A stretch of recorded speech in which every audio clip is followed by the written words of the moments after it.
कई दूसरी कंट्रीज, चाहे वो अमेरिका हो, यूरोपियन कंट्रीज हो या फिर गल्फ कंट्रीज हो, वहां पर हिंदू टेम्पल्स जो है वो बनाए जा रहे हैं। पीएम मोदी जो है वो शायद हिंदुज्म को प्रमोट कर रहे हैं और उन्हीं की वजह से जो है डिफरेंट कंट्रीज जो है वो आगे की तरफ बढ़ती दिखाई दे रही हैं और वहां पर जो है वो हिंदू टेम्पल्स बनने शुरू हो गए। हो सकता है कि बहुत जल्द हम एमबीएस से भी सुने और सऊदीया में भी जो है हिंदू टेम्पल जो है वो बनने के लिए तैयार हो जाए।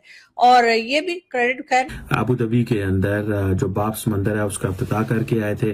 फिर हमने ये भी देखा कि अमेरिका के अंदर जो है वो न्यू जर्सी के अंदर वॉशिंगटन पोस्ट और दुनिया के तमाम बड़े अखबारों ने कवर किया कि सबसे बड़ा एक बाब्स मंदिर बन रहा है। अभी कहा जा रहा है कि जो लार्जेस्ट शिवा टेम्पल जो है वो एस्टोनिया के अंदर बनाया गया है। पाकिस्तानी उधर भीख मांगते हैं। हाँ। हर जगह उन लोगों को एक तो पाउडर पीते हैं, दूसरे खाना काबा के बाहर ये पाकिस्तानी लोग भीख मांगते। इंडिया जो है वो काफिर है, जहरी बात है, काफिर है, पर वो दिल से साफ होता। सो इस चीज से पता चलता है कि माइंडसेट जो है ना, इंडियन लीडरशिप के माइंडसेट की समझ आ रही है। जो मौजूदा माइंडसेट है कि हमें अपने आप को एक्सपैंड करना है। जब इंडिया ये कहता है कि हमें अपनी आइडेंटिटी को रिक्लेम करना है, इंडिया ये कहता है हमें अपनी हिस्ट्री, जो हमारी हिस्ट्री थी वो चेंज की गई है, तो इसीलिए कहते हैं कि जी घर वापसी जो है वो होनी चाहिए। फिर वो कहते हैं कि हमें जो हम डिफेंसिव रहे हैं अब हमें ऑफेंसिव होने की जरूरत। पाकिस्तानी लड़कियों और लड़के जो है ना, क्या नाम है,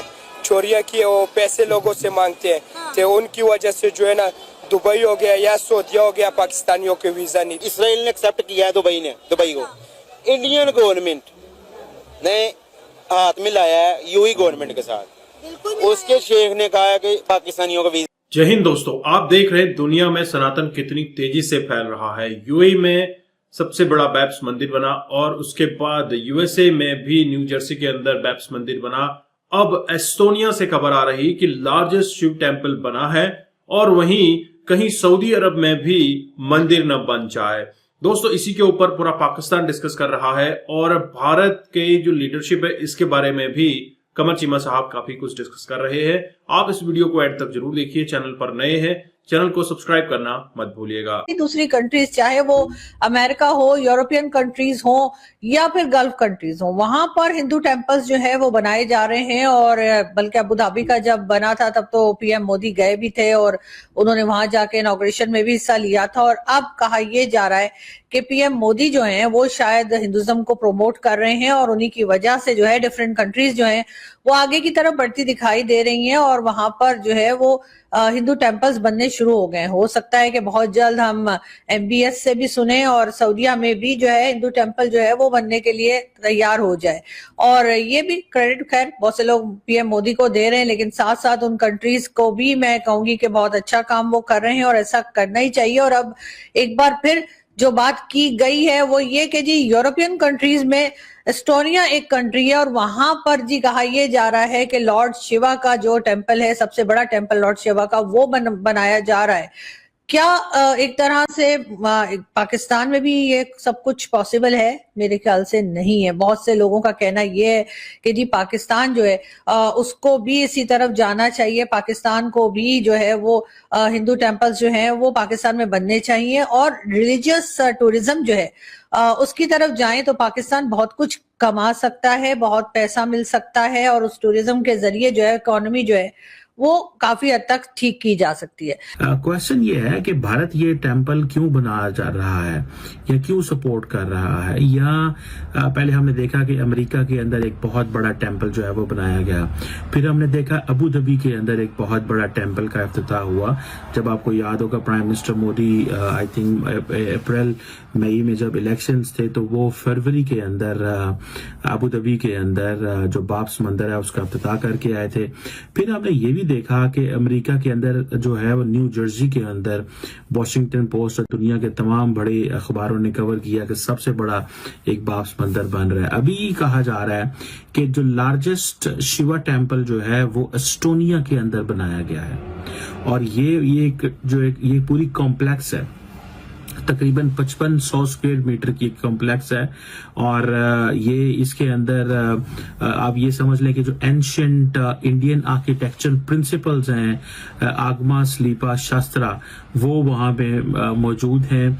और दूसरा ये है कि इसके अंदर जो एक सेरेमनी भी जून के अंदर हुई थी जिसमें ट्रेडिशनल रिचुअल्स हुई, दुआएं हुई, कल्चरल फेस्टिविटीज हुई, और पूरे यूरोप और इंडिया से जो मेहमान थे वो गए वहां पे और उन्होंने जाके देखा कि उनको ये महसूस किया कि ये एक जिसे कहेंगे ना footprints, Hindu footprints in Europe जो है वो एस्टैब्लिश हो रहे हैं।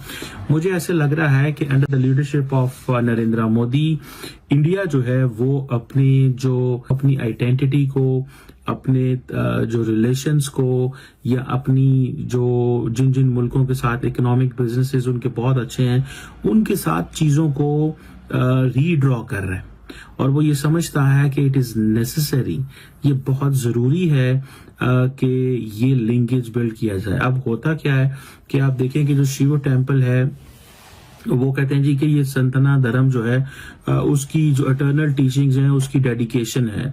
सो इंडियंस जहां पे मौजूद हैं, बड़ी तादाद में मौजूद हैं और वो समझते हैं कि शायद हमें टाइम आ गया है कि हमें अपनी जो फुटप्रिंट्स हैं वो एस्टैब्लिश करने की जरूरत है। सो इसमें देखें कि ये आप ये समझ लें कि many people call it as an expansionism of Hinduism around the globe. ये एक एक्सपेंशनिज्म है।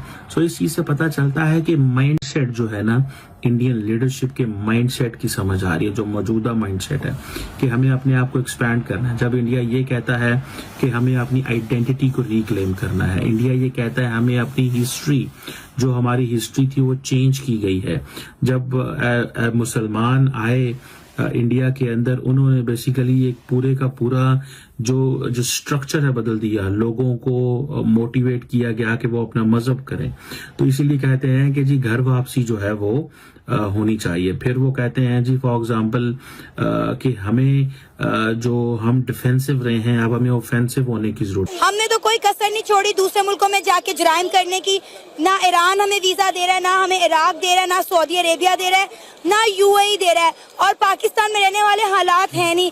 अब करना क्या है? तुमने मरना नहीं है, इंसान बनो। अगर तुम्हारे अंदर इंसानियत नहीं तो डूब के मर जाओ। ये बताएं कि डूब के, क्योंकि तुम लोगों को दूसरे मुल्क वाले हरामी कहते हैं और निकाल रहे हैं, वीजे नहीं दे रहे। तुम लोगों से अच्छे तो इंडिया वाले हैं, उन्हें वीजे मिल रहे हैं, हर मुल्क में मिल रहे हैं। और लानत तुम पे, डूब के मरो गंदे लोगों, गंदे बच्चों। इंडिया को आप देख लें, वो इतना प्रोग्रेसिव कंट्री है इस टाइम पे। उनके जितने भी यंगस्टर्स हैं बाहर जा रहे हैं वो इसलिए कामयाब है, उनके वीजा इसलिए लग रहे हैं क्योंकि इंडिया की गवर्नमेंट उनको बैक करती है। दरवाजे तो हमने खुद बंद किए हैं ना, दरवाजे हमने खुद बंद किए हैं। दरवाजे हमने खुद बंद किए, उधर चोरियां किए, पैसे लोगों से मांगे, हाथ आगे किए, तो वो फिर हमारे हालात बंद हो गए। न कतर जा सकते, न दुबई जा सकते, न सऊदीया जा सकते। और लानत तुम लोगों पे, मर्दों पे, ऐसे लड़कों पे लानत। अच्छा ठीक है। गंदे लोगों, मेरा दिल चाहता है मैं तुम लोगों को चौराहे पे खड़ा करके ना तुम्हारा मुंह काला करूं और तुम्हारे कपड़े उतार के भगाऊं और जूता पकड़ लूं। ऐसे गंदे हो तुम लोगों ने, मुल्क का बेड़ा गर्क कर दिया, नाम रोशन करने के बजाय डुबो दिया। शर्मिंदगी नहीं होती आप लोगों को कि हमारे मुल्क, हमारे लिए दूसरे मुल्क वाले क्या कहते हैं? वो कहते हैं पाकिस्तानी हरामी। दोस्तों, आपने ये वीडियो देखी और आपको आइडिया लग गया होगा कि पाकिस्तान का क्या माइंडसेट है। पाकिस्तानी जहां पर भी जाते हैं, चोरी चकारी, स्मगलिंग, ये सारा गलत काम वो करते हैं। हालांकि यह मैंने नहीं कही है, ये बात खुद पाकिस्तानी अपनी जबानी कहते हैं। वो कहते हैं कि पाकिस्तानी चोरी जरूर करते हैं। इवन अगर वो सऊदी चले जाएं, मक्का चले जाएं या फिर दुबई चले जाएं, यहां पर उनका सारा काम गलत रहता है, इलीगल काम सारा वो करते हैं और इसी वजह से आज उनके वीजे बंद हो रहे हैं। वहीं भारत के लोगों की डिमांड बढ़ रही है और सनातन जितनी तेजी से फैल रहा है, इससे तो यही लग रहा है कि सऊदी में भी कहीं एक बड़ा टेम्पल न बन जाए। सऊदी अरब भी अब अपने को एक्सपेंड करने में लगा है, दुनिया के सारे कल्चर को इकट्ठा करने की वो कोशिश कर रहा है, जिससे कि वह एक अच्छा टूरिस्ट डेस्टिनेशन बन सके, जिससे कि उस देश की इकोनॉमी अच्छे से मजबूत हो सके। सऊदी के जो प्रिंस हैं MBS बहुत ही दूरदर्शी लीडर हैं और वो चाहते हैं कि भारत के साथ उनके रिलेशन स्ट्रांग रहे, भारत की जो लीडरशिप है और भारत का जो टैलेंट है इनके यहां पर आकर रहे। उन्होंने कहा 2030 तक सारे पाकिस्तानी निकालो और 2030 तक हमें 7.5 मिलियन इंडियन वर्कर्स की डिमांड है। दोस्तों हर जगह से आप देख रहे हैं इंडियन वर्कर्स की डिमांड है। रशिया ने भी अपने द्वार खोल दिए हैं और आप देख रहे हैं रशिया के अंदर भी बड़े बड़े मंदिर बनने शुरू हो चुके हैं। और यूरोप में जो एस्टोनिया में सबसे बड़ा शिव मंदिर बना है, इससे तो ऐसा लग रहा है कि पूरा यूरोप सनातनी हो चुका है और सनातन की लहर पूरी यूरोप में भी फैल रही है। लगातार भारत के लोगों का दबदबा पूरी दुनिया में हो रहा है। हालांकि आपने ये चीज गौर की होगी, भारत के लोग जिस भी कंट्री में रहते हैं वहां की इकोनॉमी में कंट्रीब्यूशन जरूर करते हैं। अगर आप देखें अमेरिका में भी बड़े टेम्पल्स हैं और वहां पर हिंदुओं का किस तरह से दबदबा है, हिंदुओं ने किस तरह से अचीवमेंट की है और अमेरिकन इकोनॉमी को बूस्ट करने में काफी मदद की है। दोस्तों आप क्या सोचते हैं, आपके क्या विचार हैं, कमेंट कीजिएगा जरूर। चैनल पर नए हैं चैनल को भी सब्सक्राइब करें। हम आपको मिलते हैं अगले वीडियो में, तब तक अपना ध्यान रखिए। जय हिंद, जय भारत, जय श्री राम।